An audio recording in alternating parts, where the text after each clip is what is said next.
Fú, hát nem mostanában volt az, amikor utoljára forgattam egy videót, szóval kicsikét berosdásodott már a bátyja. Sziasztok, én Máté vagyok, és üdvözlök mindenkit egy újabb videóban. Hát nagyon régóta nem volt semmilyen feltöltés a csatornán, és ez videó is egy rögtönzöttebb videó lesz a szokottnál, nem írtam neki erről szöveget, meg semmi ilyesmi. Mivel úgy gondoltam, hogy erről a témáról mindenképpen beszélni kéne, ugyanis olyan dolog történt most az életemben, így nem régen, ami különleges és nagyon fura egyszerre, de egyszerre nagyon-nagyon jó. Kicsikét nehéz most így megfogalmazni, viszont tényleg elég sok érzelem kavarog ilyenkor az emberben, amikor egy ilyen dolog történik, vagy legalábbis bennem mindenképpen. Engedjétek meg azt, hogy elmeséljem a történetét az egyik képemnek, amit Zakopániban lőttem még a családdal. Tavaly decemberben voltunk kint, sok idő után Zakopániban, nagyon régóta el akartunk már odajutni a családdal, és végre tavaly sikerült. Ott nyilván fotóztam a tájat, fotóztam egy csomó mindent, és az utolsó reggelen, mielőtt elindultunk volna, még lőttem egy képet az egyik házról a havas ködben.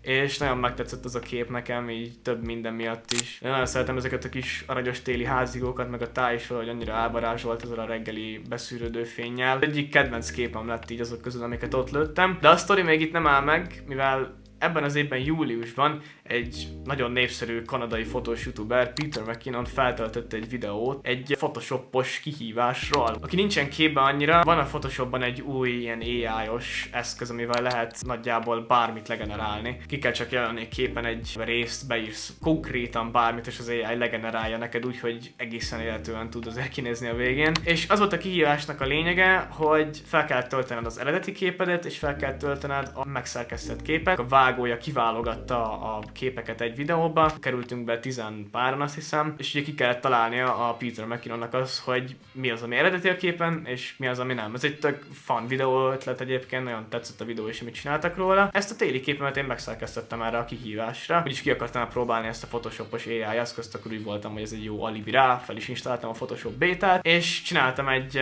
ilyen képből egy ilyet.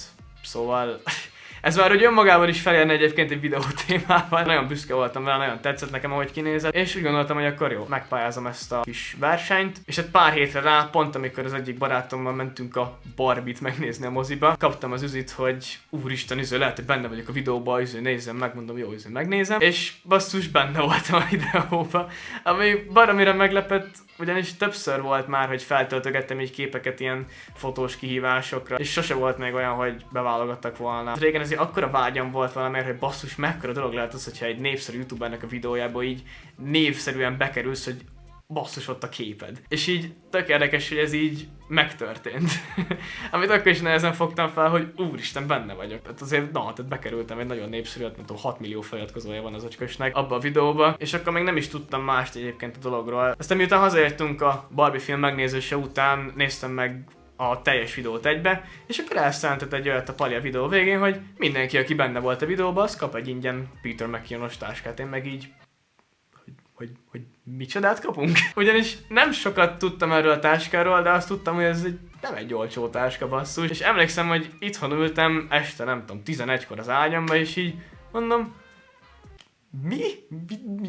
hogy mit kapok? Nagyon-nagyon, azt nem is tudtam hova tenni a dolgot. Annyira hirtelen ért az egész, és hogy nyilván alig vártam azt, hogy basszus, kérjék el a címemet, meg minden jöjjön meg a táska, meg nem tudom. A napokban ez a táska, ez valóban megjött. És itt van az unboxing róla. Hoppá. Na szóval...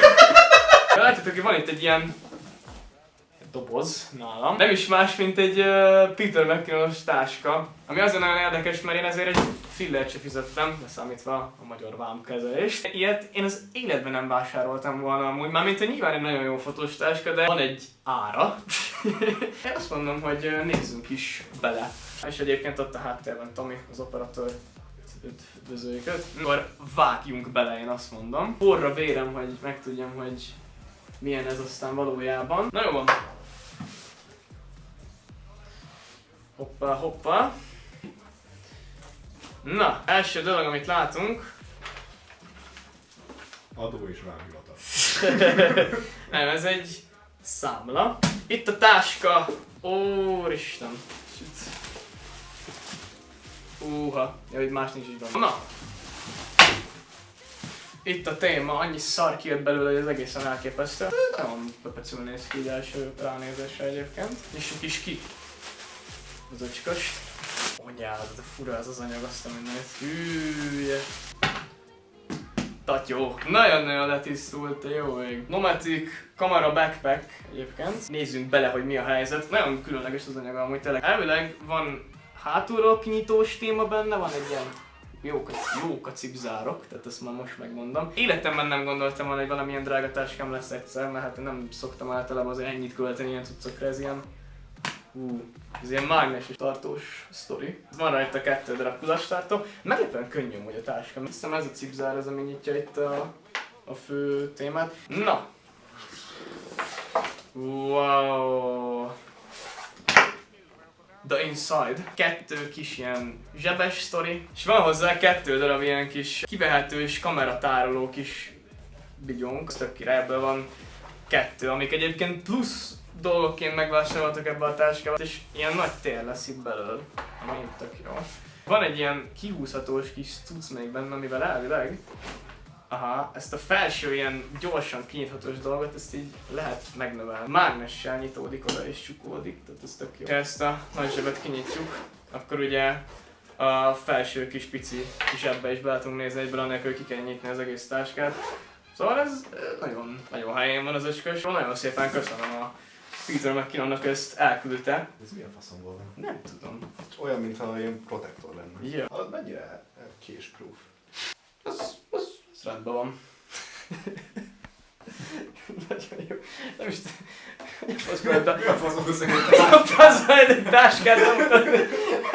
Nem jut eszembe semmi, tehát így kinyitom, hát ja, vannak benne zsebek. Na jó van, szerintem majd megvegyünk. Meglegyünk. Így utólag is nagyon szépen köszönöm Tominak a segítségét, hogy itt volt és segített ezt a videót összerakni. Az unboxing forgatása közben jöttünk rá arra, hogy lehetséges, hogy inkább több értelme vannak, hogy inkább így elsztorizgatnám ezt az egészet, mint hogyha csak így nyásan ott lenne az unboxing nektek, és akkor úristen, kaptam egy táskát. Én most nagyon boldog vagyok, most akkor ti is legyetek nagyon boldogak, azért, mert én boldog vagyok.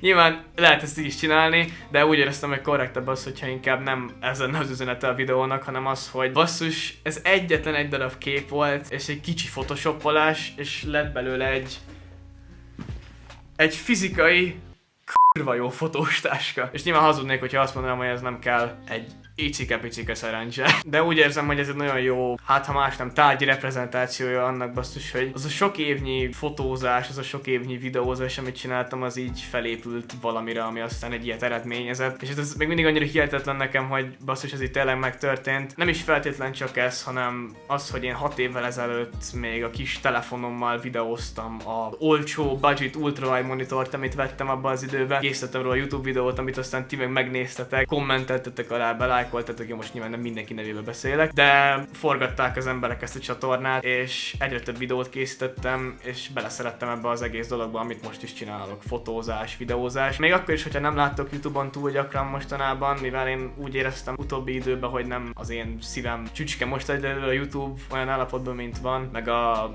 videózás, tiktokozás, YouTube shorts készítés valahogy ennyire nem vonzott be egyáltalán. Viszont mint fotózás, videózás, filmkészítés mind nagyon megmaradtak nálam fő hobbiaim, és azóta űzöm őket, és még továbbá is nagyon hihetetlen, hogy basszus, én ezt imádom csinálni, és valaki ezért engem ki is fizet, valaki ezért engem megkér, valaki azt mondja, neki nagyon tetszettek a képek, és az annyira jól esik azután, hogy tök sok időn keresztül ezt csak így hobbi szinten csináltam, és mások is találnak értéket abban, amit én is nagyon élvezek, és ez egy tök jó érzés. És ezzel a videóval inkább azt szeretném üzenni azoknak, akik valami hasonló dolgot csinálnak, vagy legyen szó bármiről, amit csináltok. Ha elég nagy szeretettel és egy nagy odaadással csináltok ezeket a dolgokat, akkor biztos, hogy lesz valami eredménye. Hogyha nem is egyből, nekem se egyből volt eredménye.